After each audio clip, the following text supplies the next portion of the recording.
Well, good day, friends. I hope you're doing well. I'm Franky. This is Mekci. Hi, guys. And this is the Think Tank. So we've been talking a little bit, and that affidavit, there was a bunch to it. There was a bunch more things to add on. Hello, Jessica. A bunch more things for that map. And I loved the name we came up with the other day, the bubble wrap moron. So we know that we're talking about Bryan.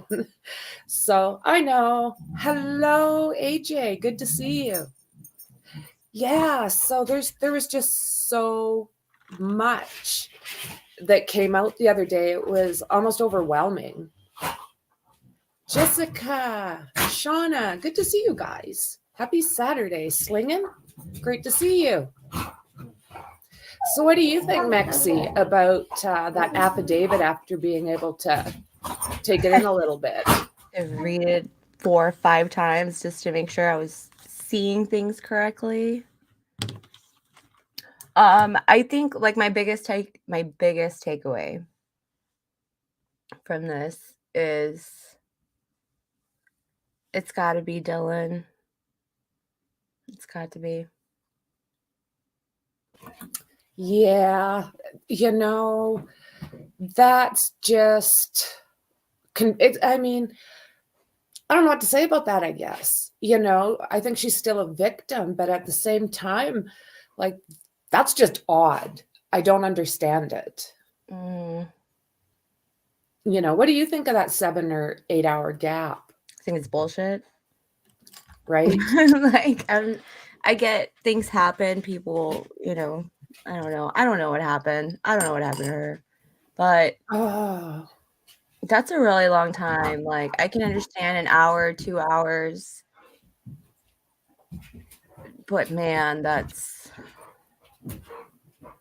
it's a really long time to be like in shock or not, not coming to your senses. And right, because she knew enough to get up and go to the check outside, like outside the door 3 or 4 times.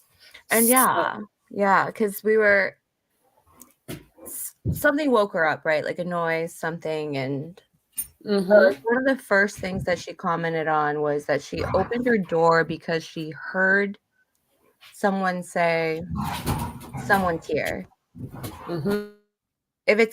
And we were talking about this, like if it's a party house or, you're used to getting door dashes at 4 o'clock in the morning and there's just people come and go, or they arrive when they arrive, I guess. It wouldn't be strange to hear someone say, "Oh, someone's here." Is that how they said it? Or they were just like, "Oh, someone's here"? Or was it, "Holy shit, someone's here"? Like, because that would alert her. Like, that would probably set an alarm off of her. And you think if she opened the door, it was for a reason, right? Like, right. She said what? The first time she said that she heard, she thought was someone playing with the dog upstairs, right? Right. That's what it, I guess, initially woke her up around 4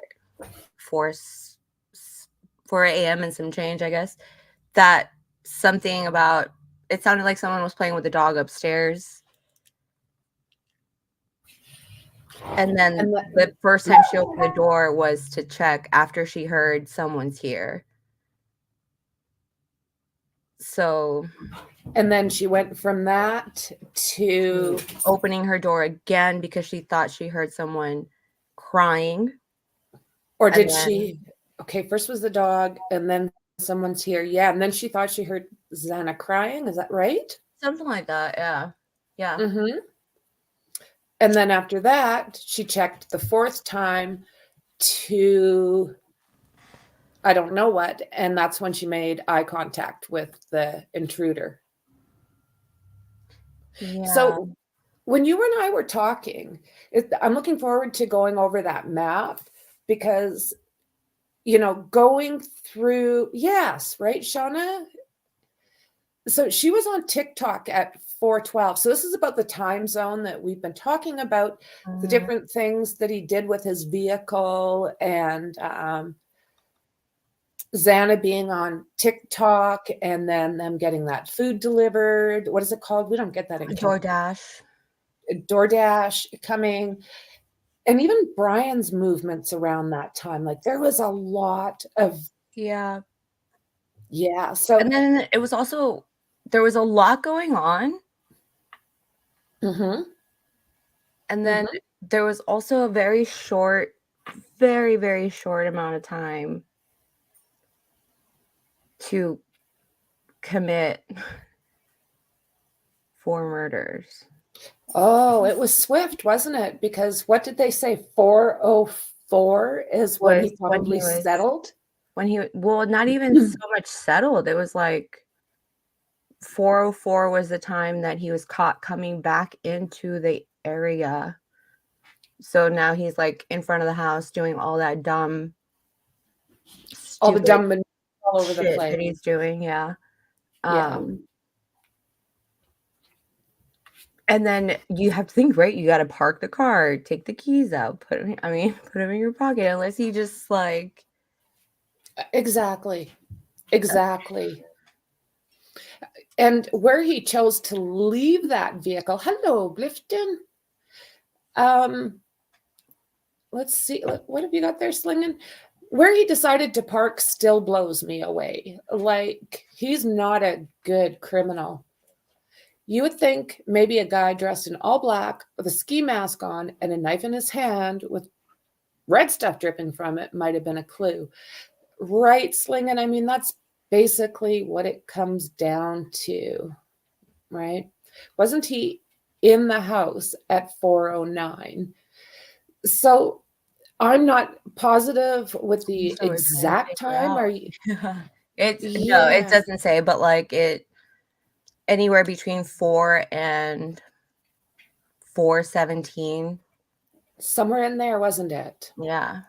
Well, definitely after 4, so it was like 4:0. Let's just say 4:10, maybe. Okay. So I'm just having a hard time fathoming this right now. Well, he was in that house starting to do or on his way to do or doing what he ended up doing. Xana was on TikTok. Yep, 4:12. That is mortifying. They said after he unalived them, he went back into the house. Oh, wonder if he left something behind. They said after he left the sheets behind. He did. He went back into the house. Now, I hadn't heard that, Jessica. Well, I do know that he went back to the area like the morning of the 13th. So after the murders at like 9 o'clock in the morning,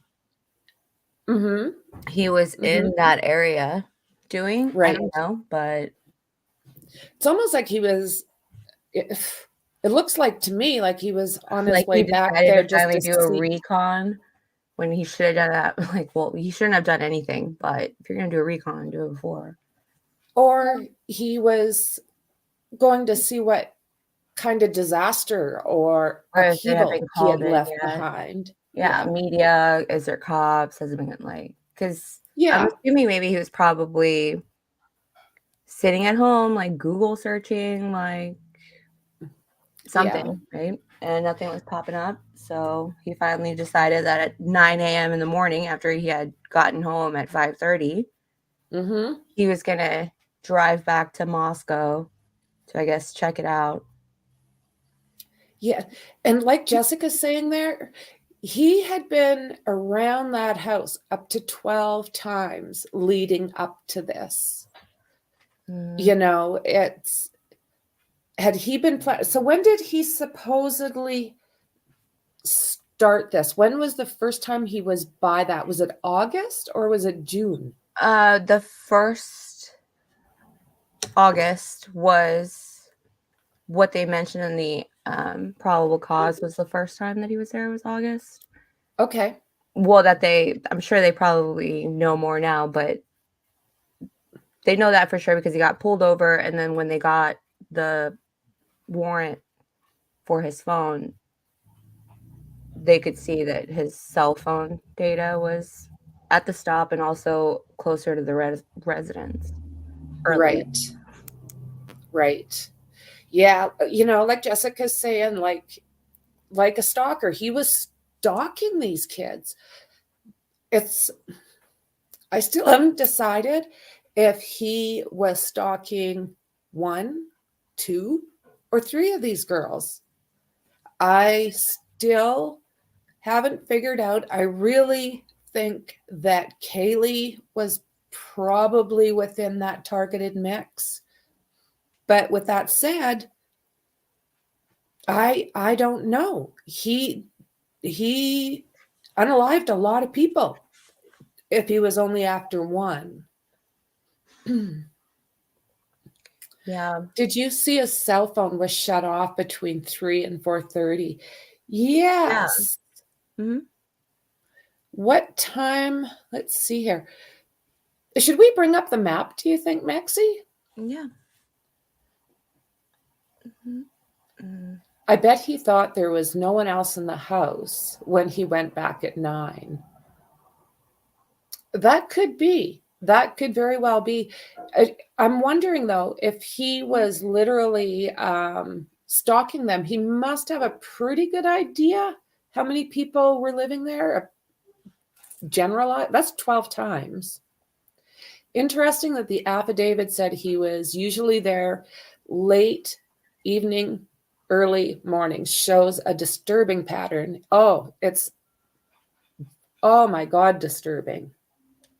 You know, you look at him and I'm confused as to, let me get this here for you. And let me see if I can figure out another way. The whole thing, can you imagine? They're walking around town doing what they do, and all of a sudden they wake up to this. No idea that somebody had been watching them. That is scarier than all shit. And I think after yesterday, I did so much back and forth yesterday looking at stuff. It was really always there. I think obviously Moscow had known for a while what they were looking for. Mm-hmm. And at least by the end of November, they had a name. Right. Yeah.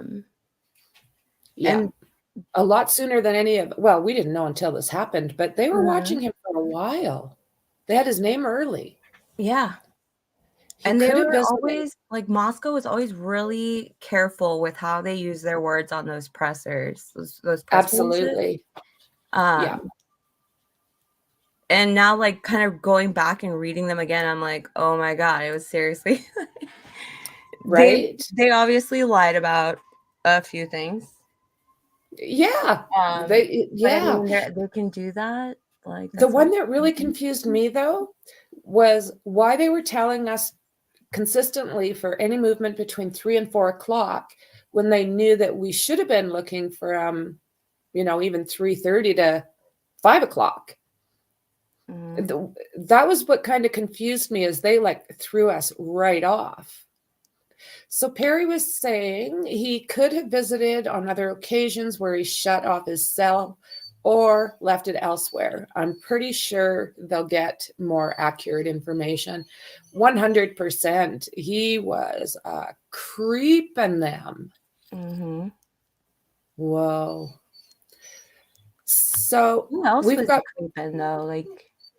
you just like creep on one set of people, or right? Yeah. Yeah. Oh, I just seen that, Jessica. I bet that was him at the vigil too. That would not surprise me. Did you see that, Mekci? I did see it. I mean, I don't know. It kind of looks like him, but I can't be Right. sure. But I mean, how even more terrifying is that's exactly why the Goncalves? Yeah, Goncalves? Yeah, Goncalves? Goncalves. Mm-hmm. They didn't want to have a funeral. They didn't want to do that because Right. they were scared that this person would show up. The Exactly. vigil was on the 30th. Like I said, Mm-hmm. Moscow, I'm pretty sure, had possibly already gotten a name that day, and they could put a face to him on the 29th, more than likely. Right.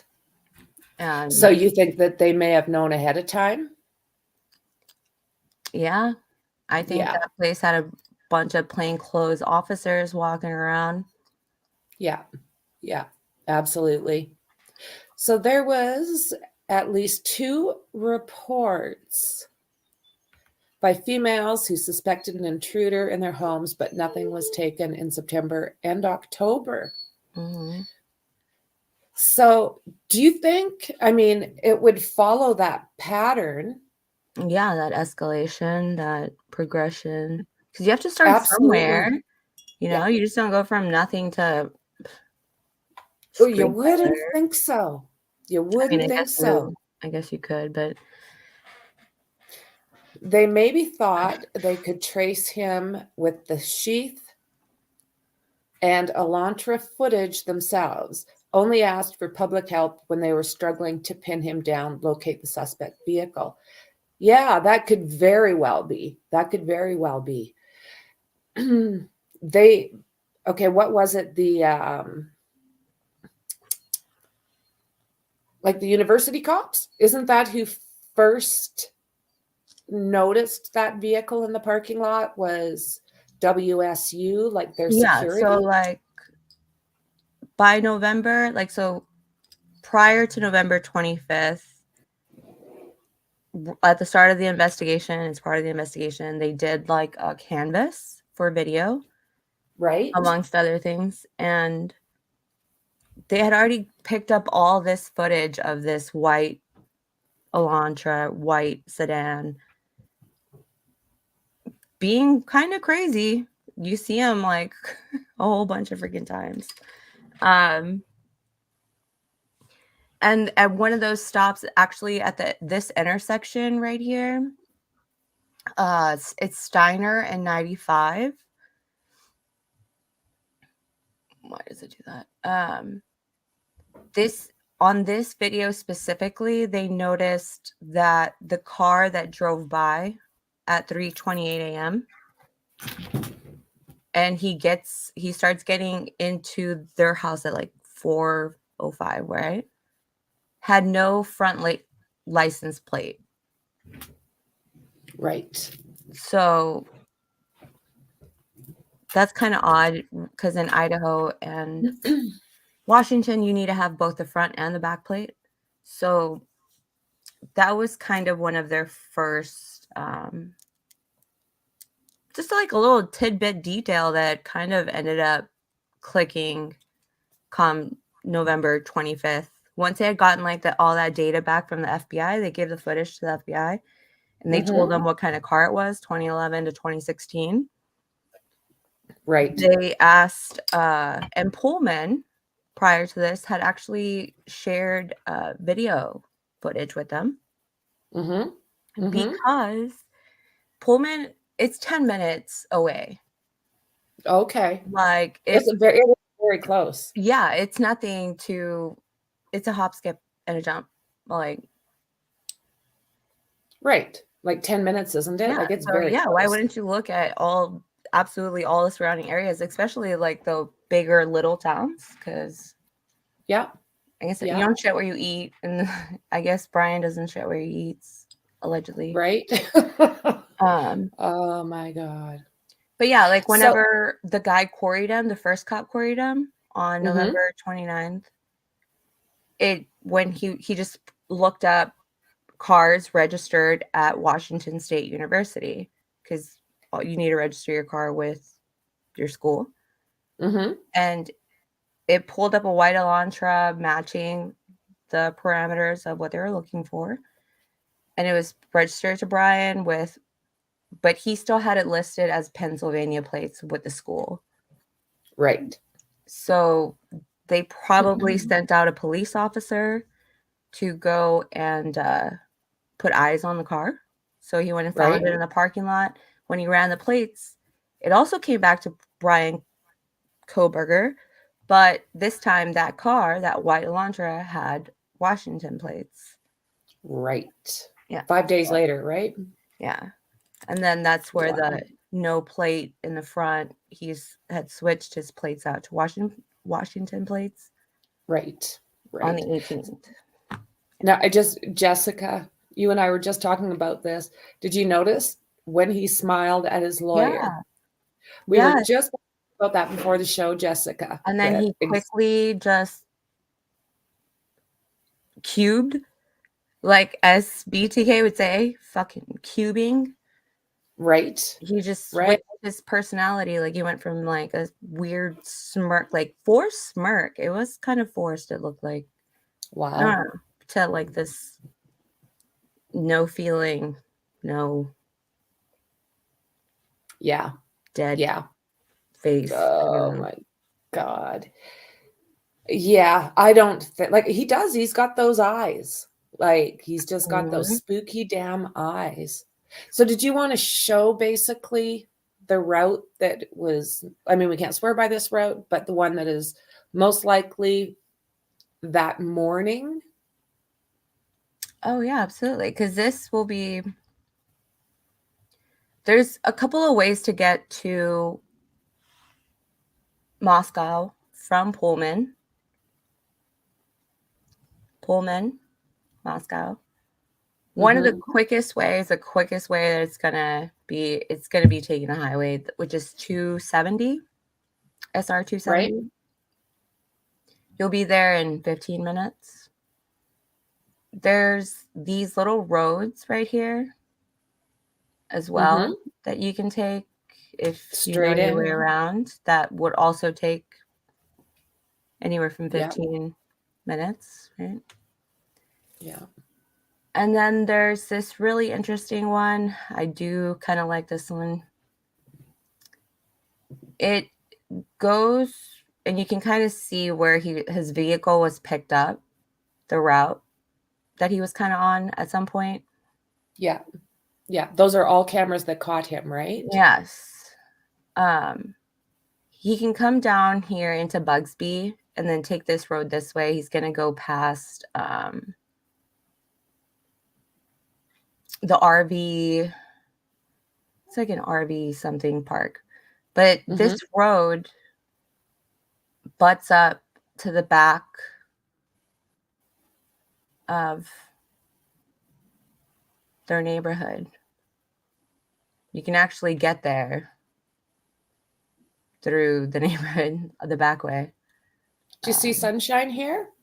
Hi, True Crime. With Sunshine, what audios was leaked? This is the first have you heard of anything like this, Mekci? What kind of audio? No, I haven't heard about any audio. No, but would love to hear if you hear.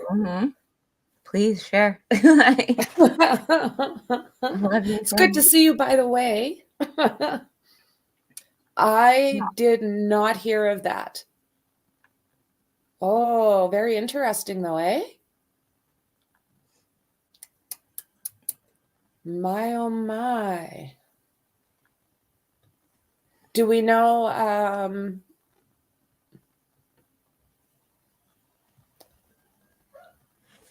okay, there we go. Wouldn't that be awesome? It would be nice to be able to hear his voice versus some of the other ones we've been hearing, right? Yeah, I know. I was trying to watch that part of the trial, and he didn't really say much during the trial. He had to answer yes, that he understood the charges against him. But even that little yes, when he was saying them, I was like, that really sounds familiar. It sounds like either the TikTok guy or... Oh, yeah. But I hear that dude's supposed to be... I don't know, actually. I wonder if the investigators know the connection between him and the victims yet. I know. I know, because I want to know, Perry. I would love to know. There's so much yet to learn. Lyft and I saw someone report the 417 cam caught audio was leaked, but was thought to be a test by people to see what the cameras would pick up. That's interesting.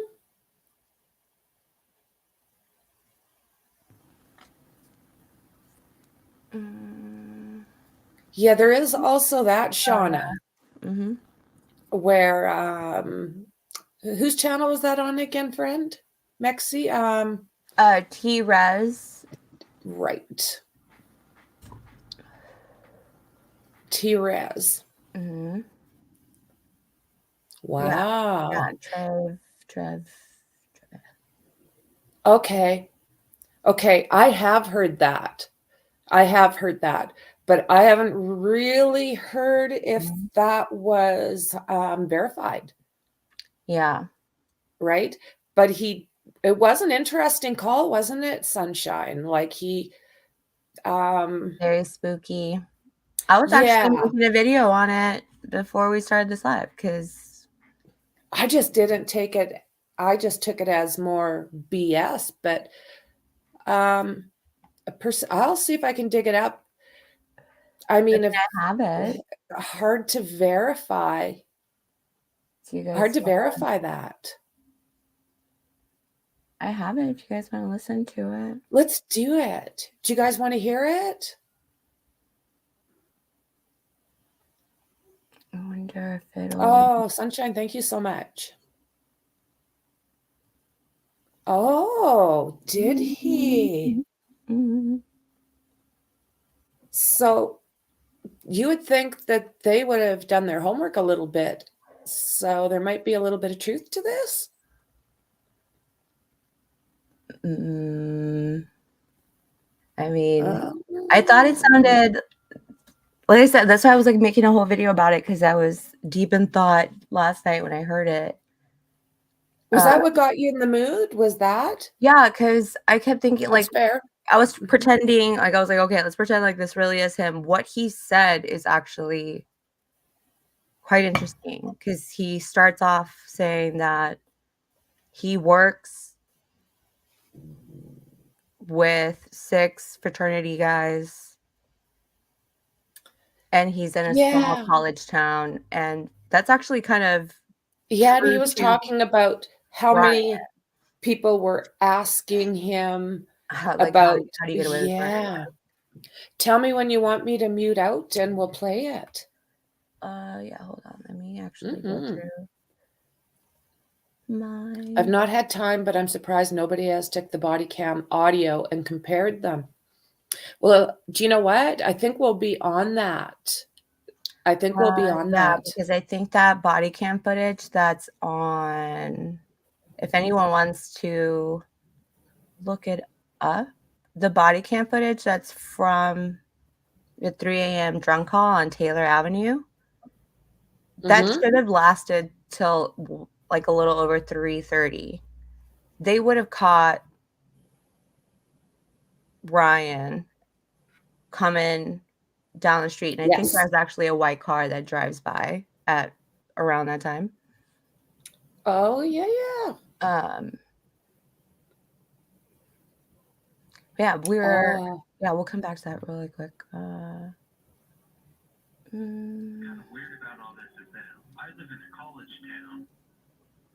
Wow, I opened a whole bunch of things and now I can't see anything.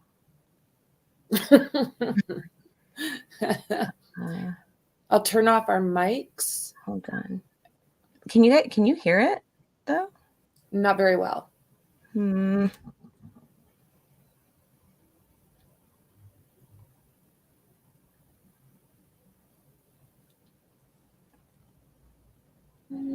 I've worked. Can you hear it? With yeah, probably at least 10. Okay.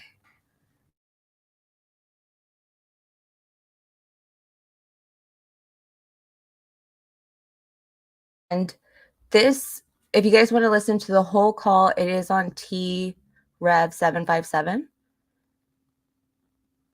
He's on YouTube. That's his handle. No. No. Why? Kind of weird about all this is that.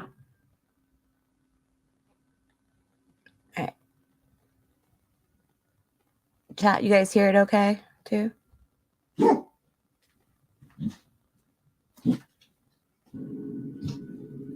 of weird about all this is that I live in a college town and I've worked with probably at least 10 Sigma Chi members. The one thing that every single one of them I feel like has asked me is, if you were going to kill somebody, how would you get away with it? And I just wonder if maybe this is nothing more than some kid in a fraternity trying to prove himself. And that was it. So you said you worked with 5 or 6 Sigma Chi kids and they asked you if you can kill somebody, they can get away with it? Yeah. Did I hear that right? Yeah. Oh, wow. What kind of dudes would ask you that? That's crazy. Man, that's an outrageous statement, man. I'd write their names down. Yeah, man. Like you know, I like horror movies and all that kind of stuff, and I'll watch those kind of things. But like when someone like in person says some stuff like that, it's kind of like jarring. It's like, what? Yeah, man. Who said that to you? Unreal. Can we do it again? Yeah. Yay. We play it again. Woohoo. Yeah, just like James said here. Whoa. Yeah, this, like I said, like if we're gonna think that this is him, what he's saying is factually true to Bryan, because he would work. Right. Absolutely. Possibly 6 fraternity guys, because he does teach classes. So I could totally see fraternity guys sitting in his class going like, oh, you're so smart. Like, how would you kill somebody? Like, and knowing what we kind of know about Bryan's background, like his childhood, his torments, his bad times, all that stuff, like, I don't know, like I kind of feel like maybe he's resentful or jealous, or just has that maybe distaste for a certain type of person or personality. Yeah. Kind of that person that guy he could never be or be as popular as. Agreed. Or, things that were out of reach that he couldn't have in his mind. Okay, girls, in his mind. I'm going to be curious. You hear the rumors that possibly he was rejected by one of these girls, or somebody very much like them, right? Which wouldn't be surprising. Maybe he just didn't like the type. And that group, Ethan, Xana, Maddie, Kaylee, and this is nothing against, there's nothing wrong with any type. It's just that this dude's a psychopath and he fixated on a certain type. But they seem that very popular, very outgoing. Everybody loves them. Everybody wants to be their friend. Right. Wants to date them. Yeah. He's doing things. Yeah. Everything he could never get, want, be. And he needs that thing for approval, right? Like he wants to be authority. He wants to be in control. Well said. Okay, Mark, set this freaking weird again. What's kind of weird about all this is that I live in a college town, and I've worked with probably at least 10 Sigma Chi members. The one thing that every single one of them I feel like has asked me is, if you were going to kill somebody, how would you get away with it? And I just wonder if maybe this is nothing more than some kid in a fraternity trying to prove himself. And that was it. So you said you worked with 5 or 6 Sigma Chi kids, and they asked you if you can kill somebody, they can get away with it? Yeah. Did I hear that right? Yeah. Oh, wow. What kind of dudes would ask you that? That's crazy. Man. That's an outrageous statement, man. I'd write their names down. Yeah, man. Like you know, I like horror movies and all that kind of stuff, and I'll watch those kind of things. But like when someone like in person says some stuff like that, it's kind of like jarring. It's like, what? Yeah, that's who said that to you? Yeah, that's just a little minute of it. So if you want to listen to the whole call, you have to go watch it on his channel. Yeah, absolutely. Absolutely. Oh my word. So that's what a person's going to have to do, is see if there's, listen to probably that time when he was pulled over and he was talking, and see if it sounds anything like this call. But holy crap. Mm-hmm. Thanks, Mekci. I mean, he could have that kind of voice, but I mean, a lot of people can have that kind of voice that, yeah, I don't know. But in those, in the body cam footage where he was getting pulled over in Indiana, he looked scared as shit. That dude, I thought so. Couldn't concentrate, couldn't answer a simple question, didn't have to look at his dad like, hey, what is the sky blue? I have no idea. Like, right? Yeah. So Sunshine's saying just the way he chose to unalive them shows a personal and the need to feel the attach, and the pressure of was close enough to see the eyes. Crime of passion. Do you know what? I think bingo.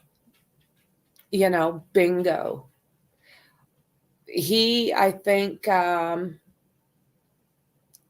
I think he lost it. I do. I think he ended up possibly frenzying a little bit, if that's what you want to call it. But why? What happened that he was just like, that's it? Well, possibly, I mean, there was a couple things that may have surprised him, right? What if... Oh, you mean the night of, like, while he was out doing, oh my gosh. Like, this guy in every stop of the way, every turn, once he got into Moscow, was just like, nope, dude, turn around. Don't do it. Oh my word. Right?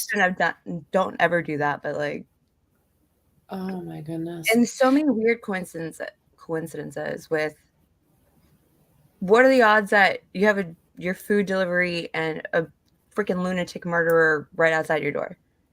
Well, this is it. So, and you and I were talking earlier. So is that why? Did he see DoorDash there? Right. Is that why he was like driving up and around and then back up? So if you guys recall, well, I think he was driving around up and around like a freaking, this is why you see these random footages. Like these are all from like 326, 328, 345. I think one of them was.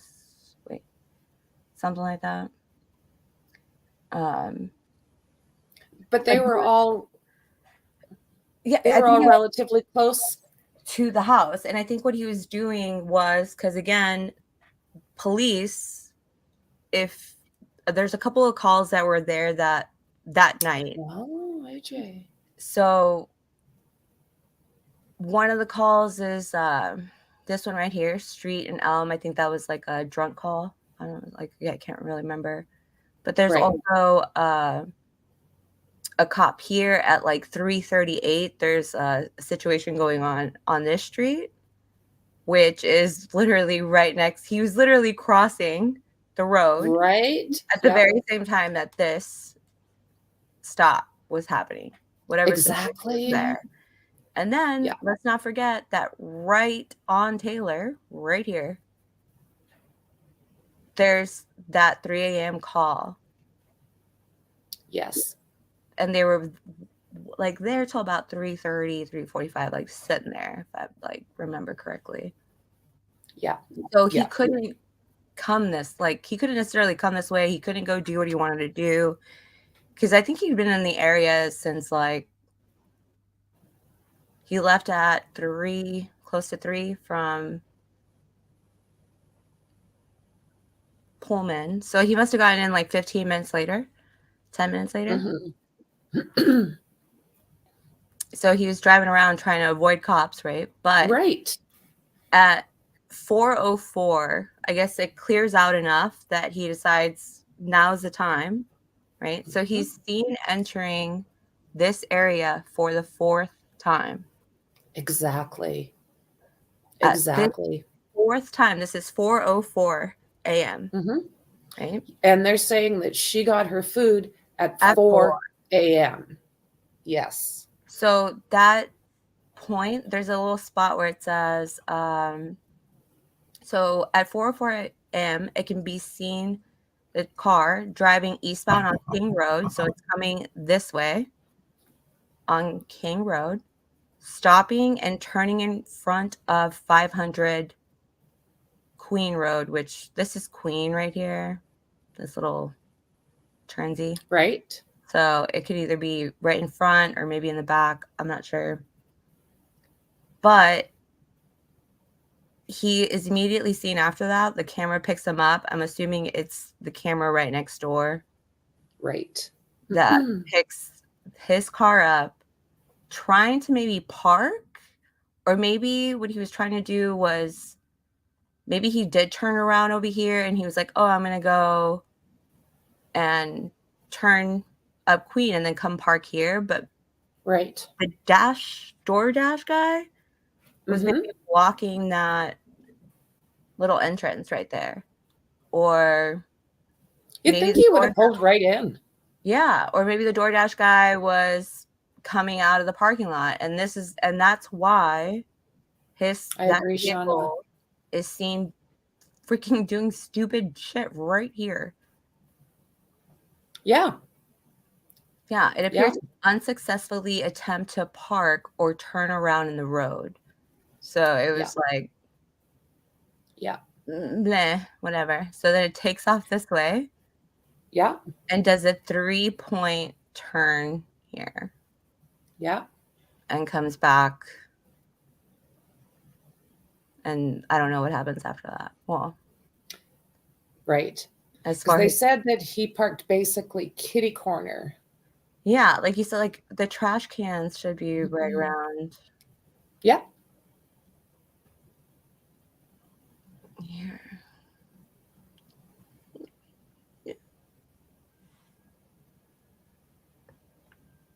There are the trash cans. Yeah. Yeah.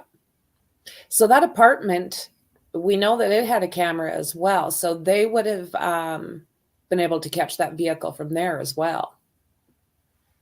We know that they turned one in. So, and it wouldn't surprise me. I mean, it's just a thought, but it wouldn't surprise me if that DoorDash guy saw him and called him in. Like, yeah, so this is the type of vehicle. And like did some little bumper car dance with cars, you know, like when you're trying to like walk by someone and they move. Yeah. Maybe that's what they were doing right here. Like, that's why it looked like this dude didn't know how to drive. Exactly. And that's exactly what I'm thinking too, Shauna, is that he was waiting for the DoorDash guy to like hightail her so he could get in there. So with that said, but that how means would he you know about entered the DoorDash? How would that is such a wild card. Like, not everyone orders DoorDash at 4:00 in the morning every day. Like, so no, this was just a coincidence in my mind.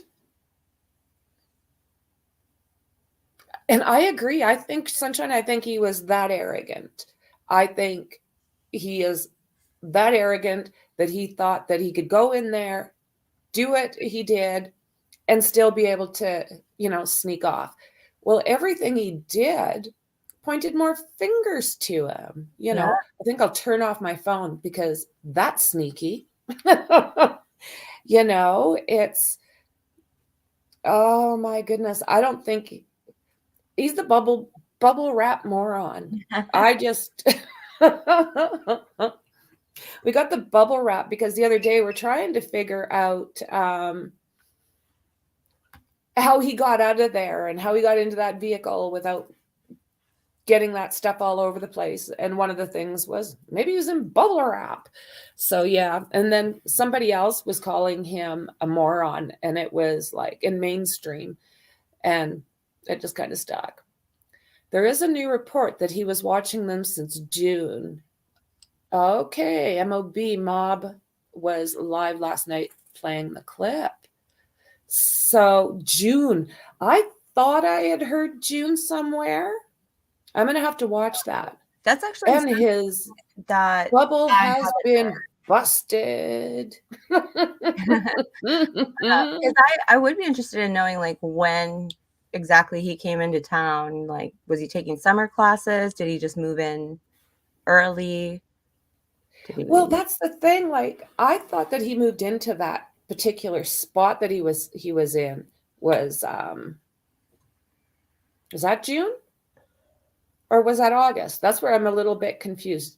June from the affidavit. I got that right. I don't think the affidavit actually ever says it, because his car was registered in Pennsylvania up until November 18th. And that's probably also when he switched his license over as well.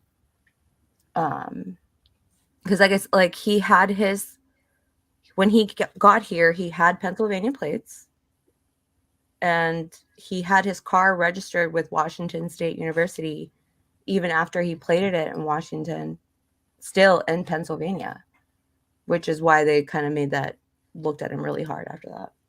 Yeah. Yeah. Wow.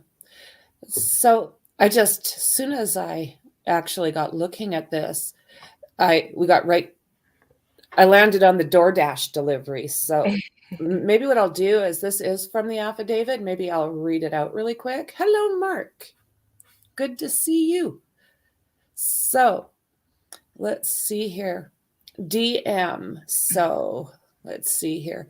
DM and BF both made statements during interviews that indicate the occupants of King Road residence were home by 2 a.m. and asleep, or at least in their rooms by about 4 a.m. This is with the exception of Kernodle, who received a DoorDash order at the residence at approximately 4 a.m. Law enforcement identified the DoorDash delivery driver who reported this information. So then it says, DM stated she originally went to sleep in her bedroom on the southeast side of the second floor. So we now know that is the one that is just at the bottom of the stairs there and kind of across from the kitchen. Real quick. Mm-hmm. What's that? I'm thinking of, do you have the link for it? That 3D model of the interior of the house? Oh, I think I do. Let me see here. I do. No, I will come over here. I'll cancel that. I'll come over here.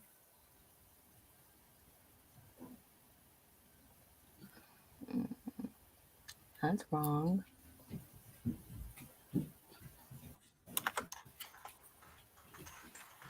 It's just hooking in. All righty. I'll share.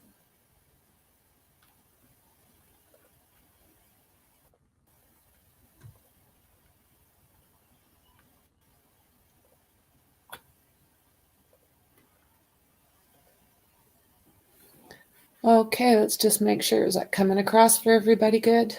Yeah. Okay, so they've updated this since I have last. Oh, have they ever? What is all that? Affidavit? Oh, news update. Oh, first traffic stop of Bryan Koberger, case brief breaking website. Next court date. Oh my goodness, what did we find here? So this is the room we thought Dylan was staying in. And this is the one that we seen. This bedroom was vacant at the time of the unalivings. There we go. They got all fancy dancy on us. Look at this. Okay, so we'll just go over this direction. And this is the room that Bethany was in. Very nice, very nice. Okay. Well, they give you a few different. Okay, so let's go up here. So this is the living room. This is, let's go to Xana's room.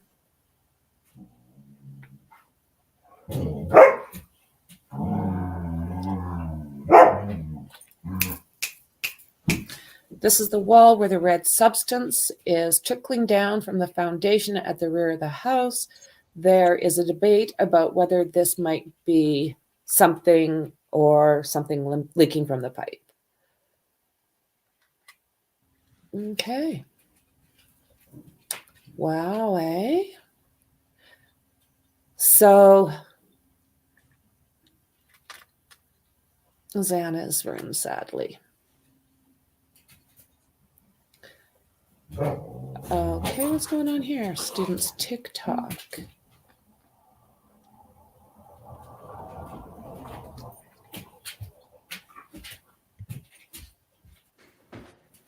God, it smells like dirty dick in here. You've been a bad boy. It's 9:10. Guys, can anybody drop me class? I'm fucking late for them. Am I supposed to be doing? Did anybody do their chores today? Okay, I'm just gonna do it. That is so awesome. Okay, girls. Gotta go. Jake's on. Oh, oh my God, I look horrid. You look so cute. Get out of here. You seriously gotta get out of here. You're fucking stinking the shit out. Hey guys, I know I talk about myself a lot, but like, what would you guys do in my situation? Where are you going? Yeah, I got into the pool. Yeah, I failed 2 of them already. You like a one night? Like, let's just do a one night. Yo, is it okay if I have a party? Like, just 3 or 4 people at most. Aw, hey. Okay, so bedroom 2 is pretty big. So this would be Dylan's room.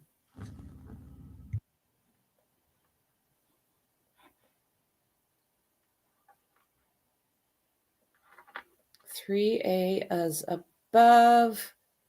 So who is above? That would be Maddie. That's right above. That's what I thought. So we've heard how creaky this house is. Lots was happening up there. And if it was going through, I'm spinning around now in circles. If it was going outside, it had to be possibly coming inside. Do you know what I mean? So, okay, I'm not getting very good views here. So, oh, they've even got that footprint there. Look at that. There's your door. And this guy came here, made eye contact, and then went out the door. Confirmed intruder's entry and exit point. From affidavit pages 4 and 5, the male walked towards the back sliding glass doors. DM locked herself in her room after seeing the male. DM did not state she recognized the male. This leads investigators to believe that the unaliver left the scene.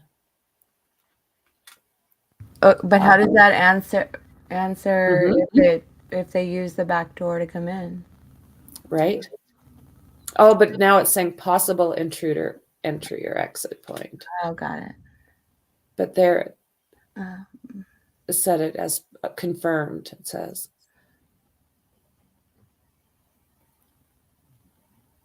Yeah.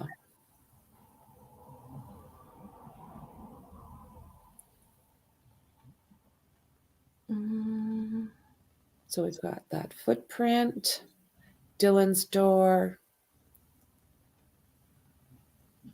and then the girls are upstairs.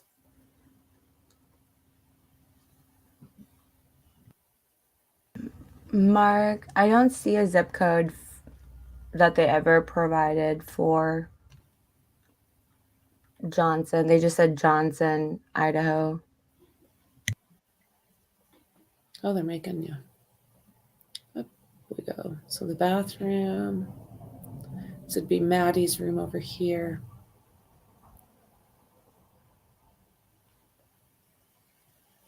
Confirmed as Maddie. So a lot of stuff happened up here for that. Oh, look at that. I also noticed what appeared to be a tan leather sheath laying on the bed next to Maddie Mogan's right side. When viewed from the door, the sheath was processed and had a K-bar USMC and the United States Marine Corps Eagle, Globe, and Anchor insignia stamped on the outside. Lab later located a single source of male DNA, the suspect's profile, left on the button snap of the knife's sheath.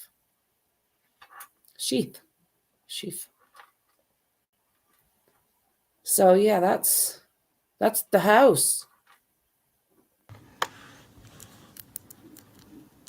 I can see why the cops didn't want to say anything about the 911 call or anything like that, because makes sense now.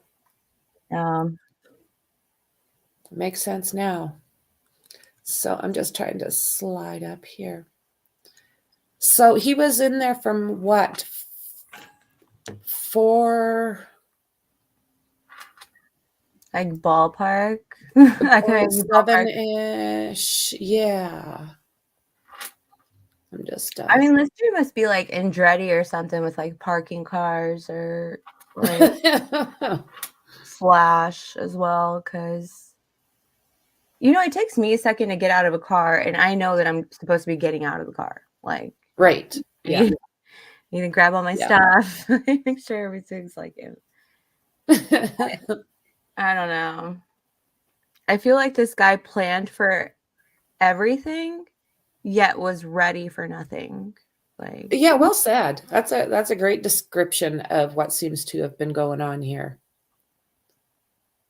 Let me see here. Clarkson, Washington has a huge bridge, a large river below. Could that have been a dump site? Do you know what? That's the thing. Like, too. That was quite the trip, right? He spot like his cell phone data and footage puts him right by that river. Like, there it is. What would he be doing on this side? And then he went to Albertsons and bought. I don't know what he bought. I have no idea. I didn't realize that was the same one we were looking at earlier. And like, look, this what was he doing over here? Because he went, somehow he passed this up, right? So I'm thinking if he passed Albertson's up, because there's the big bridge, and his cell phone data has him. Yeah. Doing weird stuff for a second, but comes this way. Yeah. Passes Albertson's and then comes up to what would be the chef's store and that coffee shop, Kate's Coffee, Cup of Joe. Right. Yeah. And that's at 12:06. But yeah, like, look, there's plenty of places to park. Here's a place to park and dump a whole bunch of stuff. So is this including that great big long drive this is all part of that where he went off grid for a while, or is this separate? Yeah, this is all the same day. So all of these, what you guys see here, this is cell phone data. The red is surveillance. He's caught on camera. And okay, yeah. This is all between 12:30, so right after the 911 call came in. And then he kind of just goes off the freaking grid. I'm curious to know what he was doing, because, like, if we say that he came over here and dumped some of his stuff, did he just dump like one thing, like the knife maybe? Right. And then he drove out to the middle of the woods to burn the clothing, stash it. Yeah, because how long was he off grid again for? How many hours was that? 3 hours. Yeah. And that is like a national park, is it not? I think it's Nez Pierce Clearwater. Okay. Like, I mean, it's right on the, just right on the edge. I mean, the only reason I'm there, so it's a bit, oh my nose. Yeah. The only reason I was asking about that is when you get into these national parks, you're not supposed to dig, you're not supposed to take, you're not supposed to anything. So that would almost be, maybe it would be a good spot to dump some stuff. Hate, jealous, and vengeful. I still just have a feeling he's been inside that property previously in some capacity, maybe prowled or at a party. Do you know what? I think so. I'll bet you that little son of a bitch has been all over the inside of that house every opportunity he had. That's just my thought. Yeah. See? Agreed. Invited or not, he has been inside before. Yeah, I think we're all of kind of the same thought there. The guy had to have been. Mm-hmm. That house was like not your typical design. The Johnson, Idaho, I believe, was a typo. There should have been Washington. This is as astride a state line, easy to mix up. Okay. Well, let me look up. I would have expected he would have kept the knife as a souvenir trophy, but now I'm thinking he probably discarded it because he lost that sheath at the scene. Sheath. I agree. Again, I think once he realized he did that, he probably wanted to lose that as fast as he could.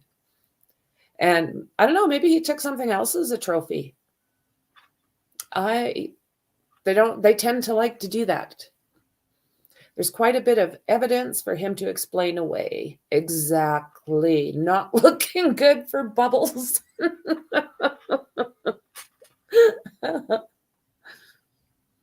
Take a note and zip code 99113. A typo crept in the case notes, in my opinion.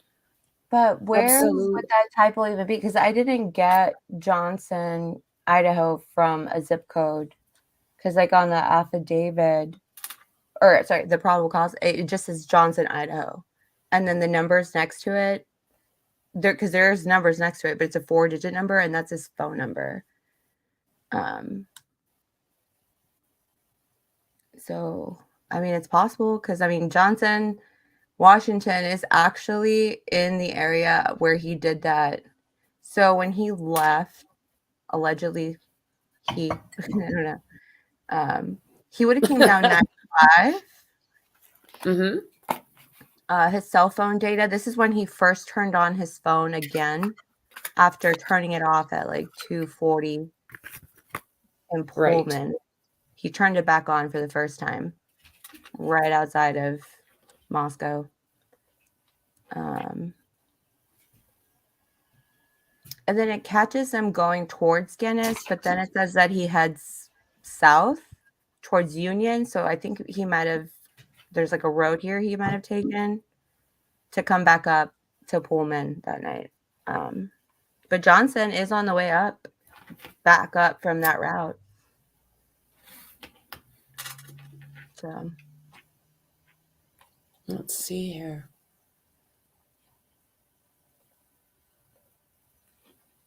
I'm kind of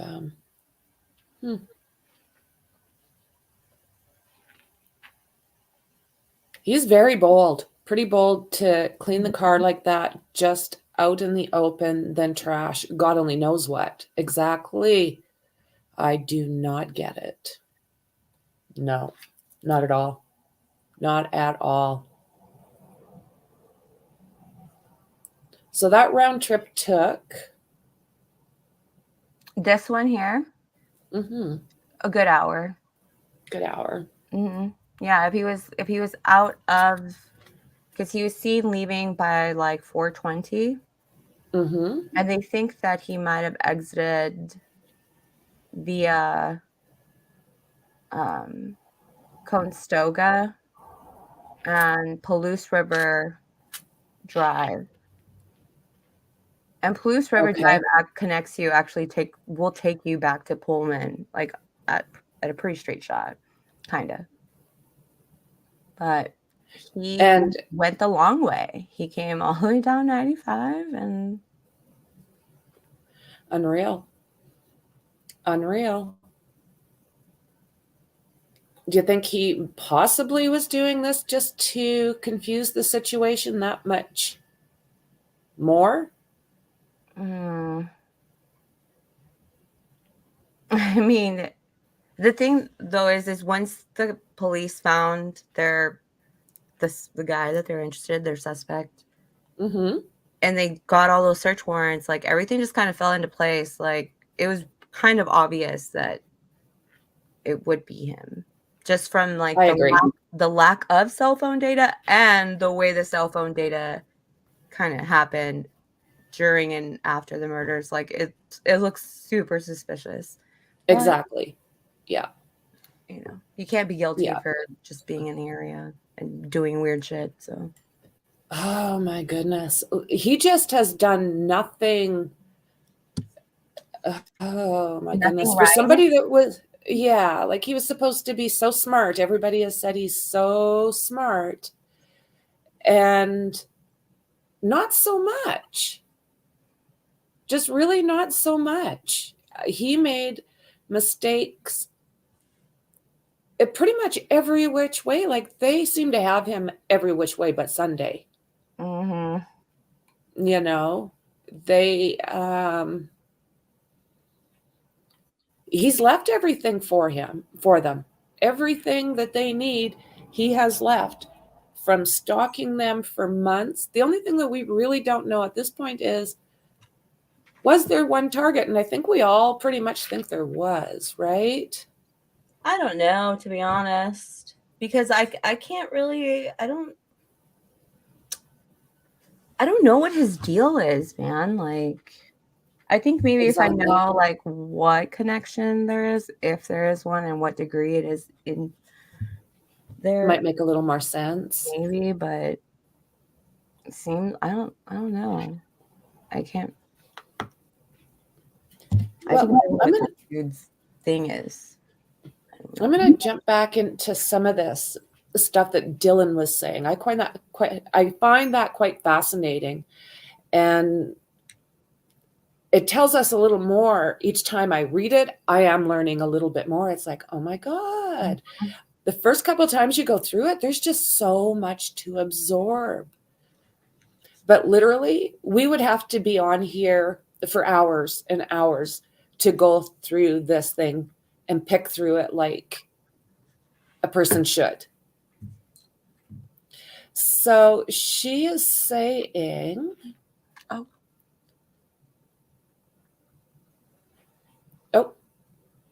did you have a thought there? No. I was going crazy with my mouse. I got zoomed in too close. I got scared. Okay, so she says a review of the records. Sorry, the affidavit says a review of the records obtained from a forensic download of Kernodle's phone showed this could have also been Kernodle, as her cellular phone indicates she was likely awake using the TikTok app at approximately 4:12. So this is in relation to DM stated she originally went to sleep in her bedroom on the southeast side of the second floor. We've seen that. And said she was awoken at approximately 4 a.m. by what she said sounded like Gonkov's play. I can never say that the same twice. Playing with her dog in one of the upstairs bedrooms. And that's where she's saying she thought maybe that was Kernodle. A short time later, DM said she heard what she thought was Goncalves say something to the effect of, "There's someone here." A review of records obtained from a forensic download of her phone showed this could have also been Kernodle, as her cellular phone indicated she was awake using TikTok at 4:12 a.m. So again, creep factor is this guy was probably sneaking around that freaking house while she's in her bedroom eating DoorDash. DM stated she looked out of her bedroom but did not see anything when she heard the comment about someone being in the house. Okay, where did I pass that? DoorDash? No. Okay, DM said she opened her door a second time when she heard what she thought was crying from Kernodle's room. DM then said she heard a male voice say something to the effect of, "It's okay, I'm going to help you." Oh, creepy. Who was that? At approximately 4:17, a security camera located at 1112 King Road, a residence immediately to the northwest of 1122 King Road, picked up a distorted audio of what sounded like voices or a whimper, followed by a loud thud. A dog can also be heard barking numerous times starting at 4:17 a.m. The security camera is less than 50 feet from the west wall of Kernodle's bedroom. Wow, hey? DM stated she opened her door for a third time after she heard the crying and saw a figure clad in black clothes and a mask that covered the person's mouth and nose walking towards her. DM described the figure as 5'10" or taller, not very muscular, but with an athletic build with bushy eyebrows. The male walked past DM as she stood in a frozen shock phase. The male walked towards the backsliding glass door. DM locked herself in her bedroom. After seeing the male, DM did not state that she recognized the male. This leads investigators to believe the unaliver left the scene. The combination of DM's statement to law enforcement, reviews of forensic downloads of records from BF and DM's phone, and video of a suspect video as described below leads investigators to believe the homicides occurred between 4 a.m. and 5:25 a.m. So that camera picked up a lot. And I think it's a combination of a couple cameras, because I think this, I don't know if it's like a duplex or something, but I think they have a camera. These guys right here, I think, have a Ring, and then obviously they do. Right. And then we know the apartments do. Mm-hmm. Yeah, the ones right around here. So it was after. So did we talk about the cops being on the road there and him having to dilly-dally around the residentials a little bit? Yeah, because they got camera footage from here too, right? This location right there. Yes.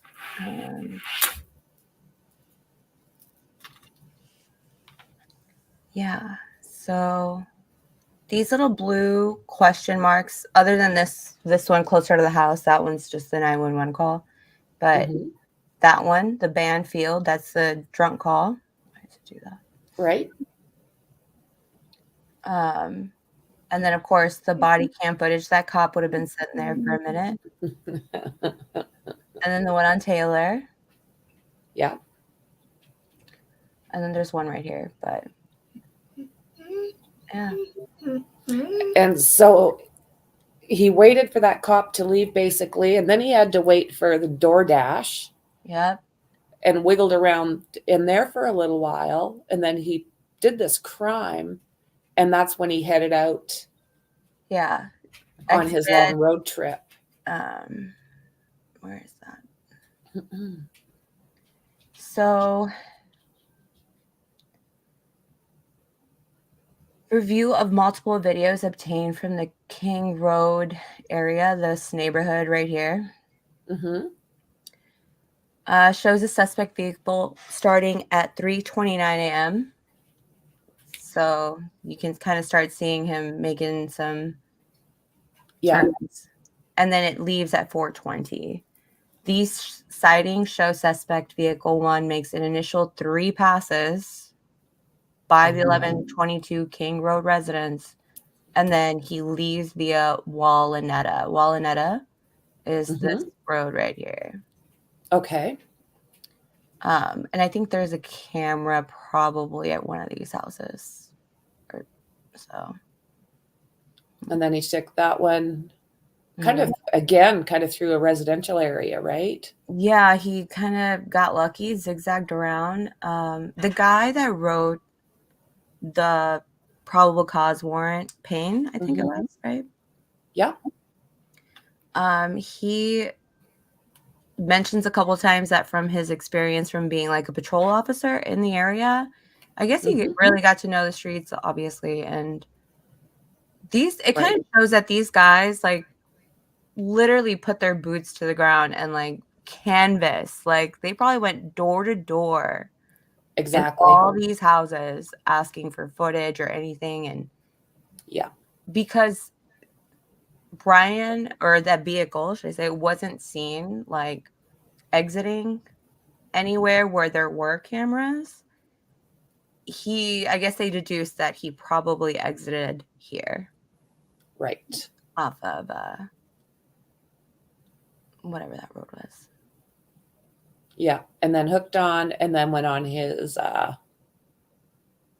tour. Yeah. I'm assuming he probably made what would that be? Oh, well, no, didn't he go? Okay, he did that, and then didn't he go home first? No, so like. Oh, so he did this, and then he went. Like he left here. Back. They're thinking he exited probably this area, and then if he would have gone this way, he would have gotten home a lot faster.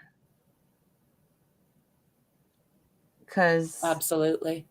From right here, like that road is a straight shot, and then you just make a right, and then you follow it up, and look, there are the cameras. Yeah, exactly. And then he ended up going back. But he went the long way. Sometime after 9 o'clock. Yes. To see, in my mind, he's gone to see if there's any activity around that house at all. That's my guess. Yeah. I mean. That's exactly what he was doing. And Yeah. he took the quick way there this time. He left the morning at 9 a.m. Mm-hmm. And then his phone, cellular data actually picks him up at between 9:12 and 9:21. He was in this area. Well, he was in the area that provides service to King Road. Right. Unreal. And then he was back at his house by like 9:30. And there's a bunch of different people are describing his demeanor in a bunch of different ways after this happened. Some are saying that he was told he was tired, exhausted, looked like he was burning the candle at both ends, and other people were saying he was hyper. And so, I mean, maybe he was highs and lows. You think he had like a dual personality, or just going through highs and lows, like, I can't believe what I just did. Yay. Oh, fuck, oops, sorry, guys. I'm going to get caught.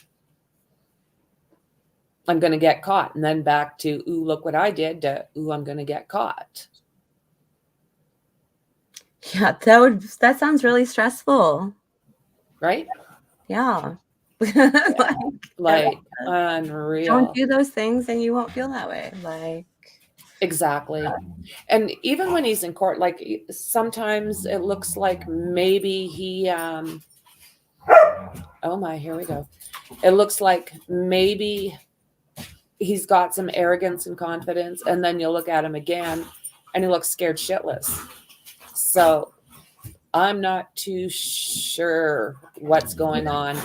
Do you think those things are true, what they're saying? I heard something this morning that he was being snarky with one of the cellmates or one of the guys next door to him or something. I think that's BS. Oh, like he made that really ignorant comment about the shopping's better in Idaho or something. Yeah. Oh, so there was two things. There was that girl that came out, and then there's another guy that was saying that he was getting threatened. Is that the one you're talking about? Where they were saying he was already being threatened? No, I didn't hear about that one. Yeah, I don't know how factual it is, but yeah, I know. Yeah. Look at that woman that came out and was talking about all that different things he was supposedly doing. And I didn't really believe that one, because I was like, do they really put men and women together? Like, this dude's supposed to kill, like, allegedly have killed 4 people, and you're putting them next to hey neighbor. Yeah. I didn't necessarily believe that one. Like, I figured he'd be like more in a secluded, secure area. Yeah, exactly. Yeah, away from women. I don't know. Well, that would always be a good idea, right?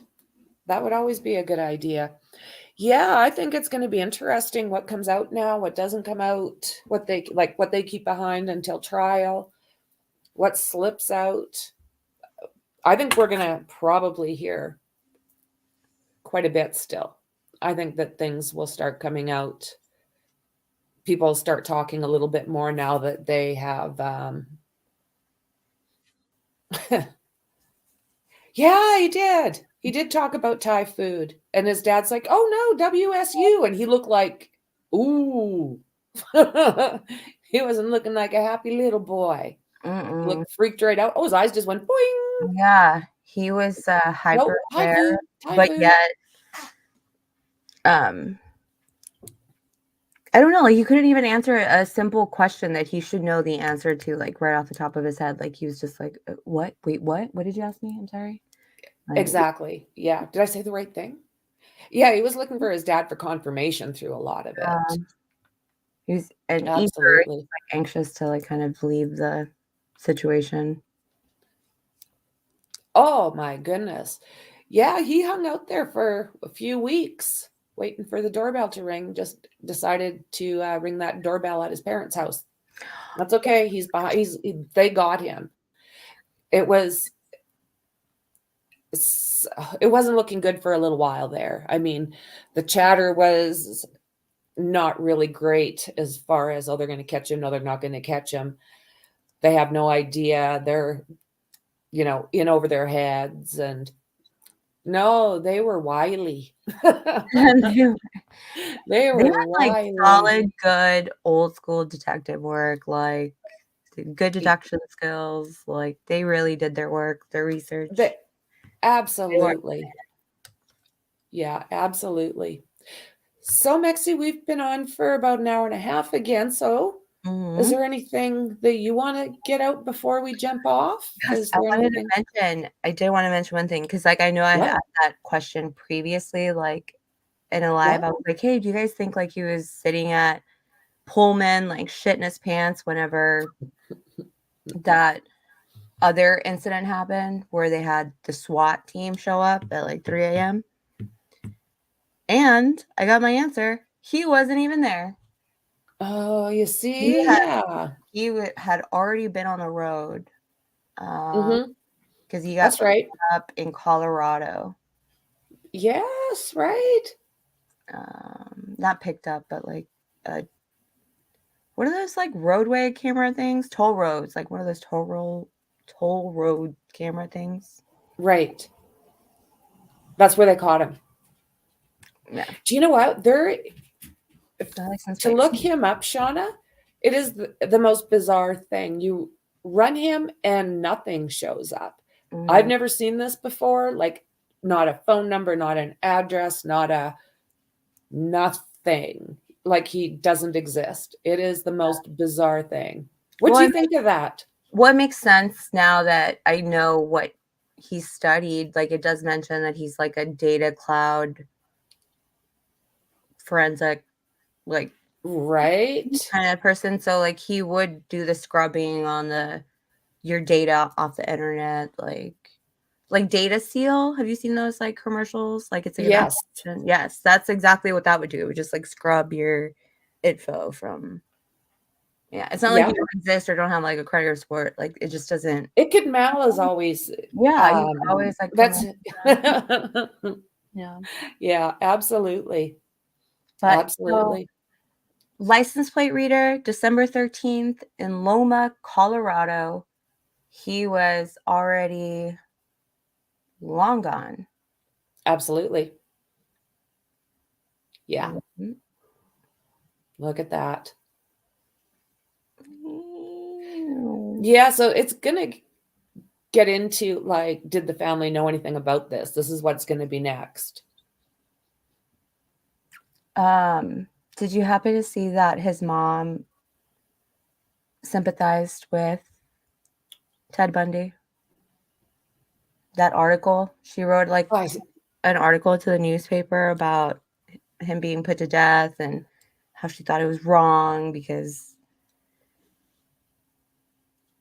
like something about like in the lines of just because the government does it, you think it's right, doesn't make it right or something. Right. Well, this is going to be interesting because absolutely your child kind of looks like Ted Bundy. Yeah. I don't know if that's like maybe. Oh my goodness. You put those two faces together, it's like, oh my God. I just had like a crazy total conspiracy, like not even true. Right? Like, what if like his mom had an affair with like Ted Bundy like way back in the day? Would that make it? No, he was already in jail. Yeah. I just did the math. I was like, no. Right? I don't know. Maybe sometimes they have those like jailhouse visits. Yeah. Right. Ted Bundy wouldn't be allowed those, right? Like conjugal visits. He got conjugal. Yeah, he did. No way. Darn straight he did. He got conjugal. No. Yeah, he did. He did. I do believe there's a child out there, actually. No. Yeah. As far as I mean, correct me if I'm wrong. But pretty sure. Are you going to Google that stuff? Oh, I mean, yeah, I can really quick. Oh, no, I can too. I didn't know that's where you were How to headed. Google. I'm just curious. Ted Bundy.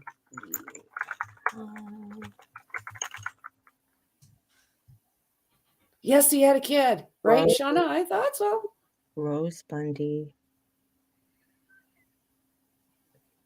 Oh boy. Yeah. You know, a lot of these. Oh, he had a little girl. Okay, I thought it was a. They try to, or maybe they can manage to live normal lives. Like, it's weird to separate all that. Yeah. Well, I mean, you have to look at BTK's daughter. Yeah. She's done amazing. You know, she's done amazing. I have seen her. She carries a lot of weight on her, and I think that it's sad. Yeah, because she didn't do anything wrong. None of that was her fault, and she sure didn't bring it on anyone. She's another victim. But yeah. Yeah. And now, I mean, there's a possibility that this little bubble wrap moron talked to BTK. And you could see like her eyes like watering up, like when she was talking about that exactly, like how she hates to think that her father's still like influencing or impacting or having some kind of effect on the world. Like you can really tell that she's got compassion for people and like she really cares. So absolutely she does, you know, and you're right. Like it's very evident. The fact that her father might still have some kind of reach out into the public is, I'm sure, a disturbing thought. But she's doing it. She's got herself a good education, and you know, now she's an advocate. So yeah. Well, guys, I think we've got the nuts and the bolts and the Bundys and the bubble wrap and everything else covered. Bubble boys. It's a freaking bubble boy. So should we shut her down for today? And if anything else pops up, I'll jump on again. Yes. Sounds good. Okay. Well, bye guys. Thanks for being here. Thank you guys so much. Appreciate you all, as you know, and we'll see you in the next one.